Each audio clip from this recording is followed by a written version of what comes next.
Las enseñanzas del Señor Jesús nos invitan a reflexionar en esta semana sobre una comparación sorprendente.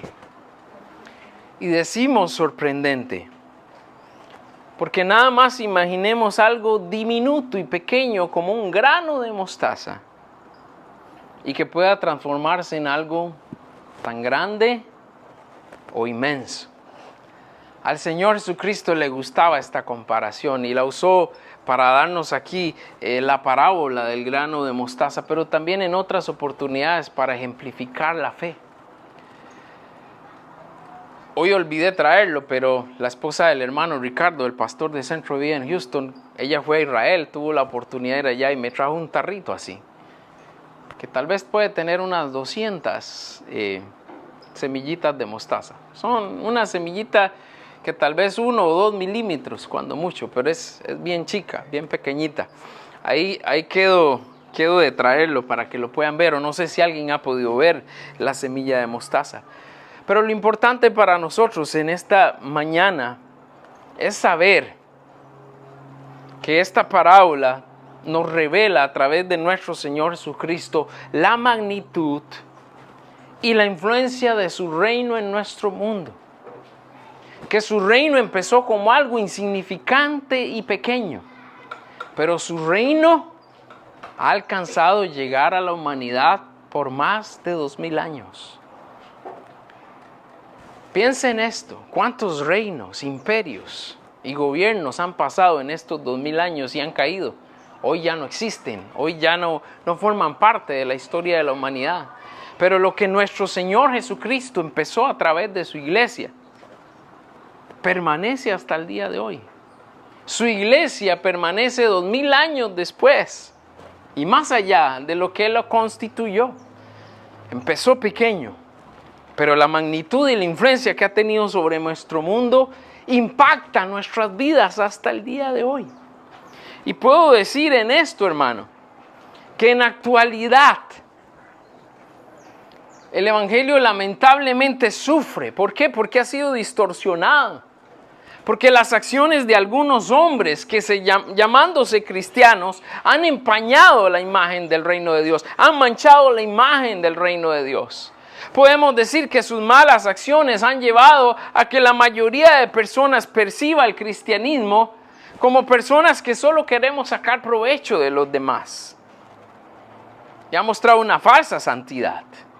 Una falsa santidad que no corresponde a la realidad de lo que el Señor Jesús ha sembrado en nuestras vidas. Debo decir que tristemente el mundo hoy asocia la palabra cristiano con fanático, ¿cierto?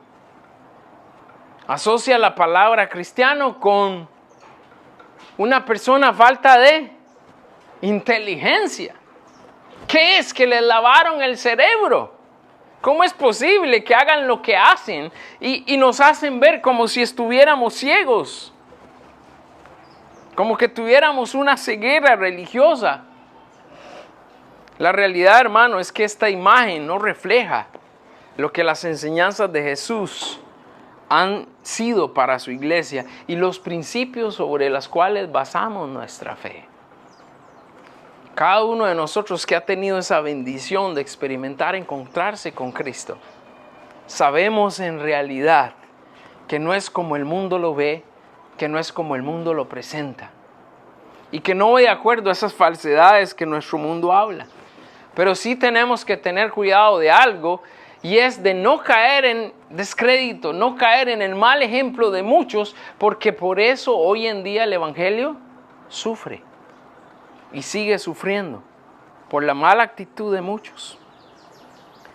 En esta mañana vamos a hablar acerca de la parábola del grano de mostaza. Y vamos a estar en Judas 1:20. Enseñanzas de Jesús. El grano de mostaza. Judas 1:20. Aunque el mundo se resista a reconocerlo, debemos saber que la historia demuestra que tanto el evangelio como el poder de nuestro Dios han beneficiado a la humanidad a través de los siglos, a través de personas honestas que han mostrado, que han modelado estos principios en su vida al punto que han podido llegar a la vida de otros. Y quiero hacerle ver en esta mañana lo que empezó con algo pequeño. ¿Cómo empezó el Señor Jesús? ¿Sabe cómo empezó el Señor Jesús? Llamando a sus primeros discípulos. Así que empezó con algo muy chico. Tal vez hablamos de 1 o 2 personas, cuando mucho. Pero su reino empezó cuando Él llamó al primero de sus discípulos y le dijo, ven y sígueme. Ahí empezó su reino, ahí empezó en realidad su iglesia. Y a partir de ahí, con 12 hombres, con la inversión que el Señor Jesús hizo en 12 hombres, transformó el mundo para bien. Ahora usted me dirá, pastor, pero eso no se ve hoy, nuestro mundo es malo, nuestro mundo es perverso. ¿Cómo dice usted que Jesús transformó el mundo para bien? Lo digo porque eso es en realidad lo que pasó.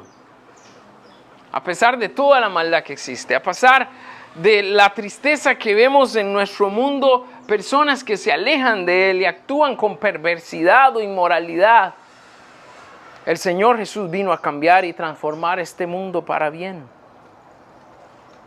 Ahora nosotros que hemos reconocido al Señor Jesús, amén. No los oigo. Nosotros que hemos reconocido al Señor Jesús, nosotros que hemos experimentado ese poder transformador en nuestra vida, que hemos pasado de la oscuridad a la luz, somos testigos de lo que el Señor Jesús ha hecho. No estuvimos con Jesús ahí cuando llamó a sus discípulos, no fuimos de los primeros que llamó. Es más, ya han pasado un montón de discípulos antes que nosotros, pero hemos visto el poder transformador del Señor Jesús. Y hemos visto cómo su influencia ha empezado en nuestras vidas pequeño, como una semilla de mostaza, ha ido creciendo hasta ser un árbol frondoso en nuestra vida personal, en nuestra familia, y también ha pasado en nuestra iglesia. Les puedo decir que la Iglesia Centro de Vida empezó como un grupo pequeño de hermanos allá en los Estados Unidos hace ya más de 50 años. Y el Señor ha permitido que Centro de Vida llegue a prácticamente toda América. Nos faltan algunos países, pero está en Estados Unidos, en México, en Guatemala, Honduras, El Salvador, Costa Rica, Nicaragua, Panamá, Cuba, Bolivia, Perú. Y el Señor empezó con algo pequeño, la obra de Centro de Vida, y Dios ha permitido a nuestra iglesia crecer hasta estar en más de 10, 12 países hoy en día, influenciando con la visión y misión que el Señor nos ha dado a muchas personas. Y por ahorita solo estamos en América, porque todavía no hemos cruzado el Atlántico, pero no sabemos a quién va a llamar al Señor para ir al otro lado, allá por Europa, por Oceanía, por África, por Asia, y podamos tener un centro de vida. No lo sabemos. No sabemos los planes de Dios. Pero la realidad es que hemos empezado pequeño y Dios ha hecho grandes cosas.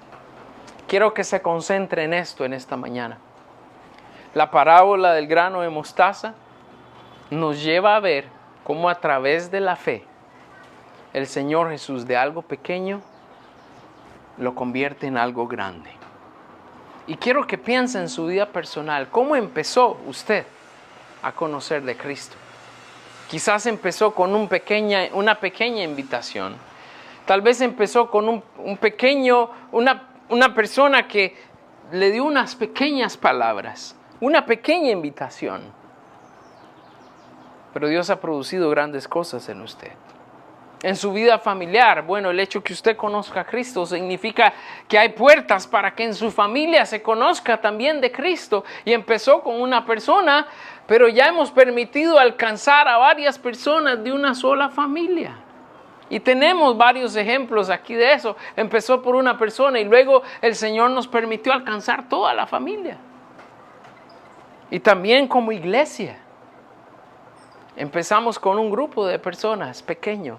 Y Dios ha permitido que Centro de Vida se siga multiplicando. Hoy ya estamos en Burunga y estamos en Bacamonte y seguimos orando porque la voluntad de Dios es que sigamos para Chorrera y nos vamos allá, para el interior, hasta donde Dios quiera pararnos. Y si no, pasamos la frontera y nos vamos a Costa Rica otra vez. Pero la obra de Dios no se detiene. Algo pequeño, el Señor lo convierte en algo en sus manos y a través de la fe lo convierte en algo grande. Sabemos que el Señor Jesús está cerca a venir. Sabemos que un día todo el mundo reconocerá que Jesús y su reino son el verdadero camino para una vida plena. Mientras tanto, nosotros debemos permitir que eso que ya el Señor empezó como un grano de mostaza, para la voluntad de Él crezca y se desarrolle en nosotros. Pregúntele a quien tiene a su lado, ¿hasta dónde llega tu fe? Hágale esa pregunta, ¿hasta dónde llega tu fe? Y vamos a ir a lo que la palabra de Dios nos dice hoy en el libro de Judas, capítulo 1, versículos 20 y 21. Lea conmigo, dice así la Escritura. Pero vosotros, amados, edificaos sobre vuestra santísima fe, orando en el Espíritu Santo, conservaos en el amor de Dios, esperando la misericordia de nuestro Señor Jesucristo para vida eterna. Reitero, pero vosotros, amados, edificándoos sobre vuestra santísima fe, orando en el Espíritu Santo, conservaos en el amor de Dios, esperando la misericordia de nuestro Señor Jesucristo para vida eterna. Padre Celestial, en este momento venimos delante de ti, Señor, pidiéndote, Padre Celestial, que podamos concentrarnos hoy en tu palabra, que no exista nada que nos interrumpa, nos saque de concentración o permita que podamos desviar nuestra mirada o nuestros pensamientos de este momento en que dedicamos a escuchar tu voz, Padre Celestial. Hoy a través de esta impactante historia o esta impactante parábola que tú nos presentas, Señor, de cómo has obrado desde lo insignificante, desde lo pequeño, para construir un reino poderoso, un reino que no tiene fin, un reino que nunca será vencido. Padre, nosotros como parte de tu reino, ayúdanos a creer, ayúdanos a tener esa disposición para una fe inquebrantable y dar los pasos necesarios para así como el grano de mostaza crecer y ser un árbol fuerte y grande para tu honra y tu gloria. Sigue hablándonos, prepara nuestro corazón y que podamos concentrarnos en este momento frente a tu palabra. Porque te lo pedimos, amado Señor, y te damos gracias en el precioso nombre de Jesús. Amén. Amén. Amén. Quiero compartirles en esta mañana 4 puntos breves que vamos a estar hablando acerca del grano de mostaza. Empezamos hablando de edificados en la fe. Edificados en la fe.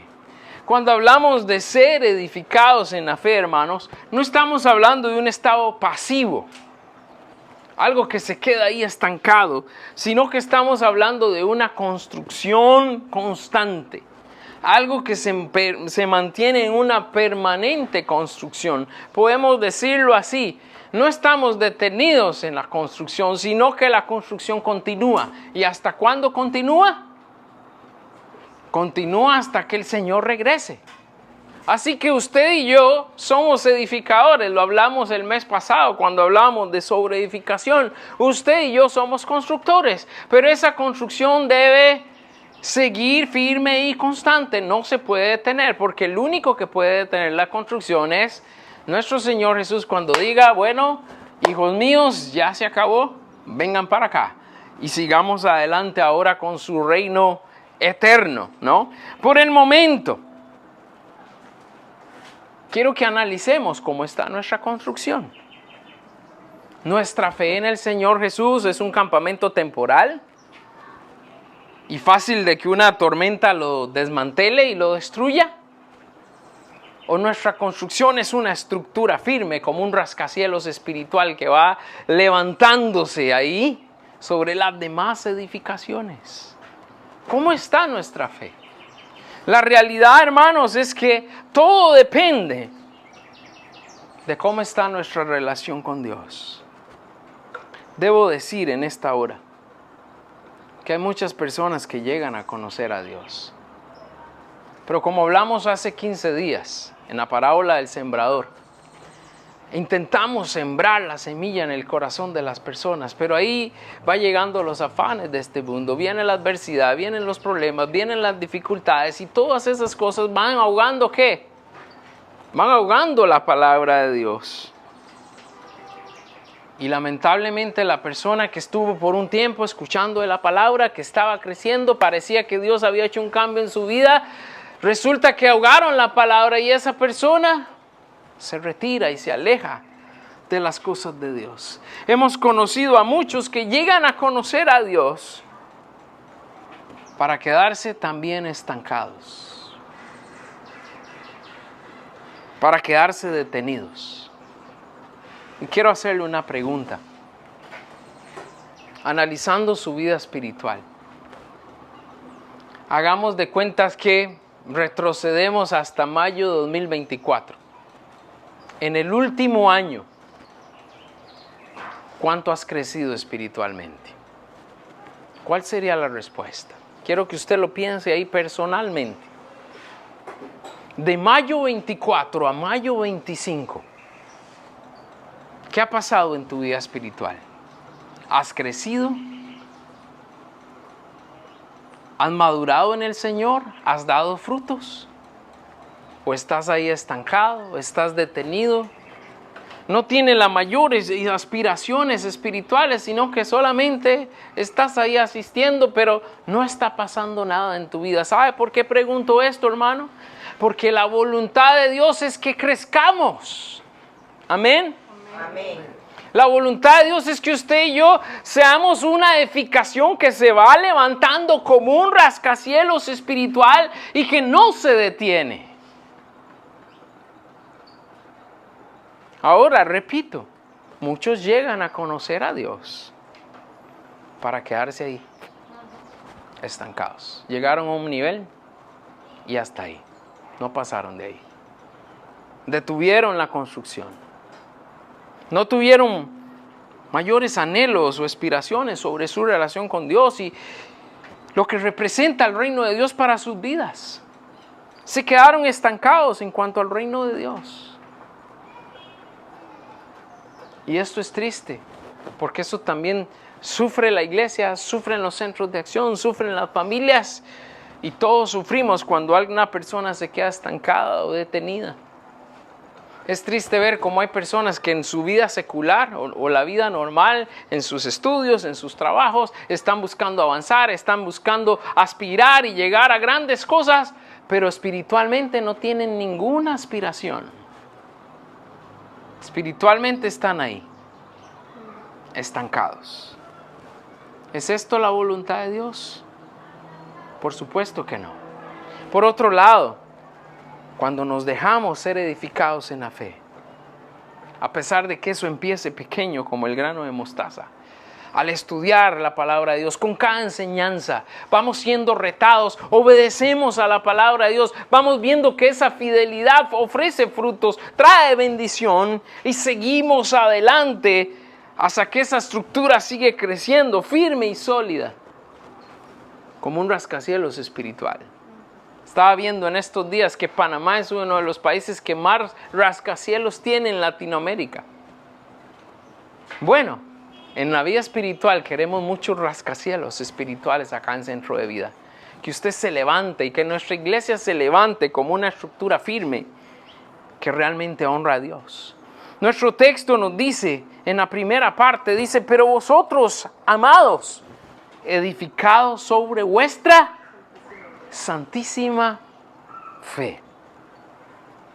Y quiero que le diga a su hermano que tiene al lado, La voluntad de Dios es tu crecimiento. La voluntad de Dios es nuestro crecimiento. Dios quiere vernos fuertes. Dios quiere vernos firmes. Dios quiere vernos altos, frondosos como un árbol que ha crecido de mostaza.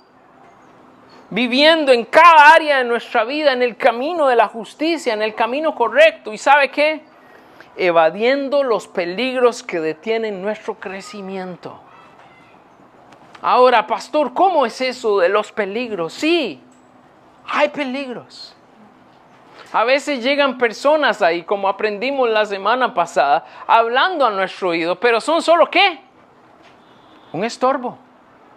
Son un tropiezo. Y nos ofrecen una amistad. Y pareciera que se interesan por nosotros. Pero la realidad es otra. Sus motivaciones son destruir. Y Satanás los ha querido usar para detener nuestro crecimiento. Y no podemos permitirlo. ¿Hay peligros, pastor? Sí, hay peligros. El peligro de nuestros propios deseos. Cuando nos dejamos engañar y nos dejamos seducir por lo que nuestro corazón cree y piensa, alejados de Dios. Evitando los peligros. Pastor, ¿en verdad hay peligros? Sí, hay peligros. Porque el enemigo quiere hacer que no haya crecimiento en nuestros centros de acción, ni en Intino, ni en el club infantil, y anda la manera de buscando estorbar para que nuestros ministerios no crezcan. Dios nos llama a evadir los peligros a través de seguir edificando para que ayudemos a otros a que también ellos sean edificados. Les pregunto en esta mañana, ¿estás construyendo activamente o simplemente habitando en lo que ya tienes? No, yo no quiero un rascacielos, pastor. Yo con una casita ahí me quedo bien. ¿Quiere Dios eso para tu vida espiritual? Una casita ahí pequeña y de latas. ¿Eso es lo que Dios quiere en tu vida espiritual? No. El Señor quiere que seamos un rascacielos espiritual que no se detiene. Ya vamos por el piso 150, hay que meterle 100 más. El Señor quiere vernos creciendo. Es su voluntad. Dígale a quien tiene a su lado, no te conformes. No debemos conformarnos. No debemos quedarnos estancados. Continuamos comunicados a través del Espíritu. Comunicados a través del Espíritu. Siempre compartimos en el discipulado que orar es hablar con Dios. Es algo que enseñamos particularmente en el discipulado siempre. Hermanos, orar es hablar con Dios. Pero ¿sabe qué? No solo hablar con Dios por hablar con Dios, sino que para hablar con Él necesitamos estar en su misma frecuencia. Ahora, yo sé que estamos en una época muy moderna y quizás muchos no tuvieron la oportunidad de ver los radios de transistores. Habían personas que tenían en su casa un radio de transistores, había una antena y esa persona se podía comunicar con una persona que estaba en el mismo país o que estaba en otro país a través de estos radios de transistores que existían, ¿verdad? Y entonces ahí la gente probaba 1, 2, 3, probando aquí desde Bacamonte, hay alguien ahí y iban buscando frecuencia hasta que aparecía ahí una persona, yo soy de Nicaragua, aquí Nicaragua, y se comunicaban por esos radios de transistores. Era para nuestros tiempos pareciera extraño por ahorita la facilidad en comunicación que había, pero ellos andaban buscando frecuencias para ahí poderse comunicar y era exitoso, se lograban comunicar a través de estos radios de transistores. Bueno, cuando quiero hacer esta comparación, quiero llevarle a pensar que si bien es cierto, orar es hablar con Dios, pero no solo hablar con Dios por hablar con Dios, sino que tenemos que estar en la frecuencia de Dios, y la frecuencia de Dios es el Espíritu Santo. Su Santo Espíritu es esa conexión de fibra óptica que nos asegura una comunicación constante, clara y potente para llegar a nuestro Dios. Pero nosotros podríamos mal usar la oración. Nosotros podríamos estar haciendo oraciones mediocres. Y podríamos estar perdiendo todos los beneficios de orar en el Espíritu Santo. ¿Cómo está nuestra vida? ¿Está sintonizada y libre de interferencias del mundo para poder orar constantemente a nuestro Padre a través de su Espíritu? ¿Está nuestra señal débil y distorsionada? ¿Que no se escucha bien? ¿Que se corta? Y perdemos esa comunicación con nuestro Dios.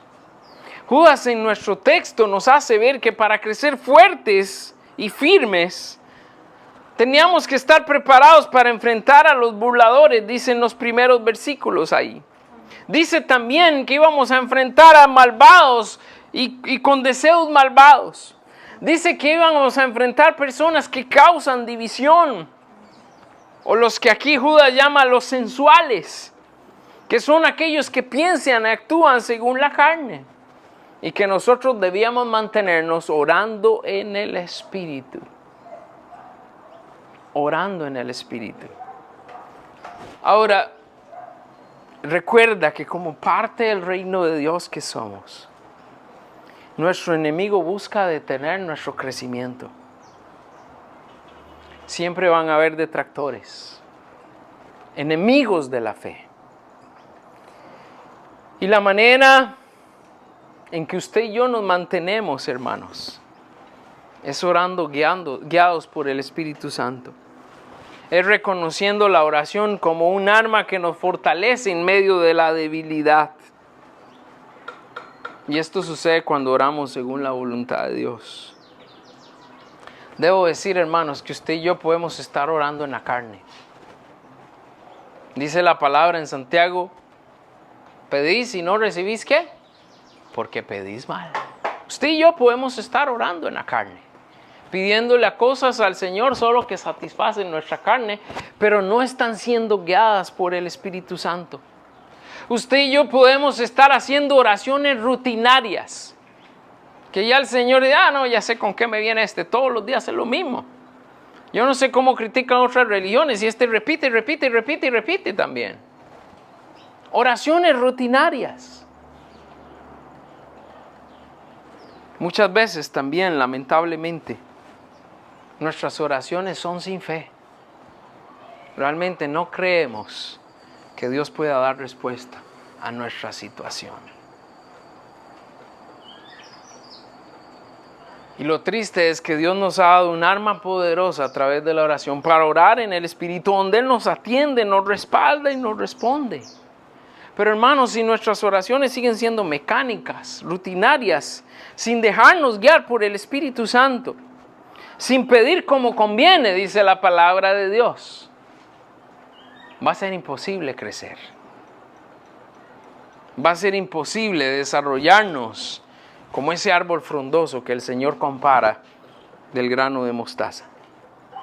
¿Qué necesitamos para mejorar nuestra intimidad con Dios? Yo quiero que usted en esta mañana piense en eso. ¿Cómo está mi comunicación con Dios? ¿Es una comunicación vacía, rutinaria? ¿Estoy orando mal? ¿Estoy orando sin fe? ¿Estoy pidiendo cosas que Dios no aprueba o que Dios no respalda?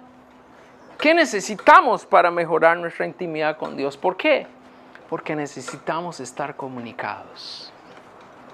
La clave del crecimiento es estar comunicados. Continuando en esta mañana, hablamos también de aferrados al amor de Dios. Aferrados al amor de Dios. Y supongamos aquí que vamos escalando una montaña empinada, ¿ok? con tal de descubrir el amor de Dios. Póngase, imagínese en su mente eso. Vamos escalando una montaña empinada con tal de descubrir el amor de Dios. Pero ¿sabe qué? El amor de Dios no es el paisaje que miramos alrededor mientras vamos escalando,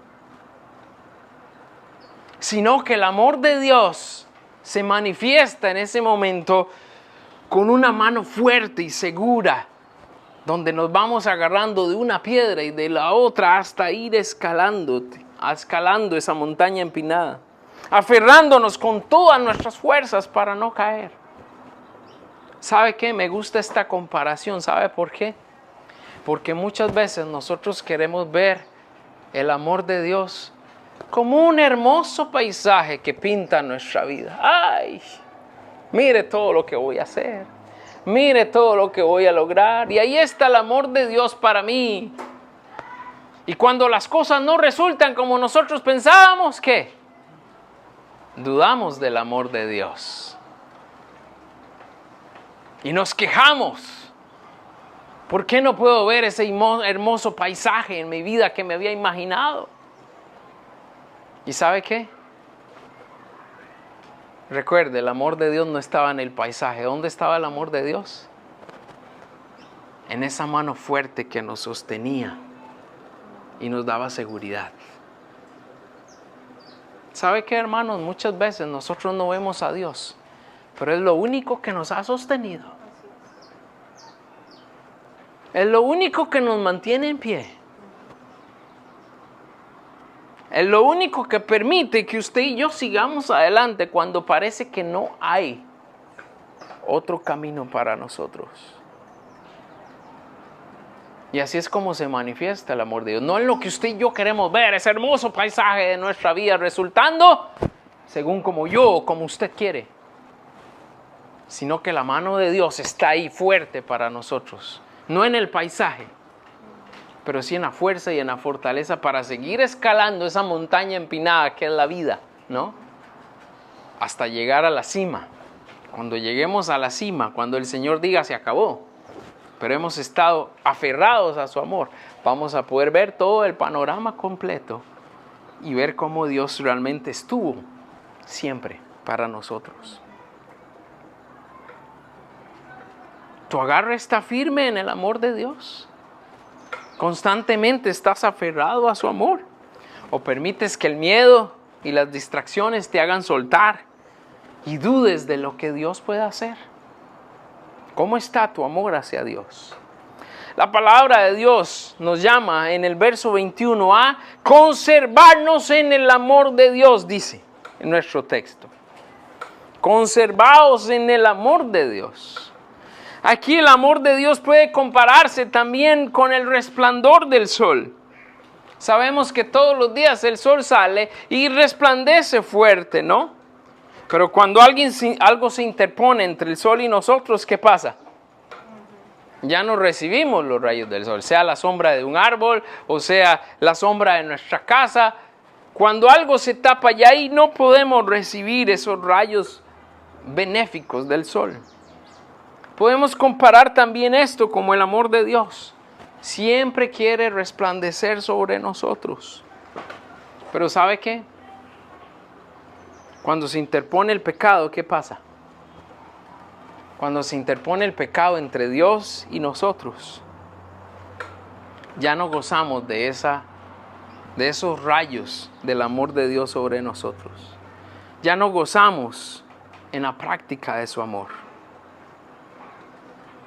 El peligro para nuestra relación con Dios de amor es el pecado. El pecado siempre nos va a estorbar. Y cuando reconocemos pecado en nuestras vidas, definitivamente el pecado nos hace soltarnos del amor de Dios, porque para gozar de ese amor de Dios, aferrarse a ese amor de Dios, tenemos que vivir en santidad y en piedad delante de nuestro Dios. El secreto aquí reside en no dejar que nada se interponga entre Dios y nosotros. Y en el momento que reconocemos que hay pecado en nuestras vidas, ¿qué dice la palabra de Dios que debemos hacer?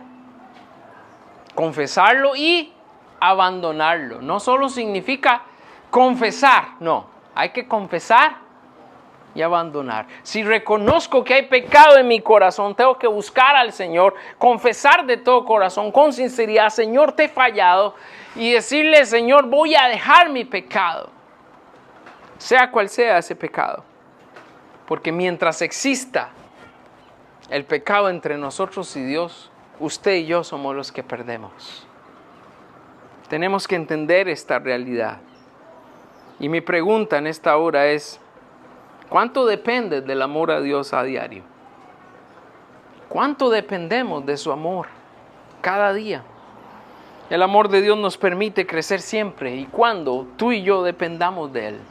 La palabra del Señor dice que sin el amor de Jesús y sin Jesús presente en nosotros permanentemente, nada podemos hacer. Sin Él o lejos de Él, nada podemos hacer. Así que reconozcamos la importancia de su amor en nosotros y conservemos el amor de Dios. Para terminar, hablamos de esperando su misericordia. Esperando su misericordia. Dije al principio que nuestra vida cristiana no es una espera pasiva. Nuestra vida cristiana debe ser una vigilancia activa.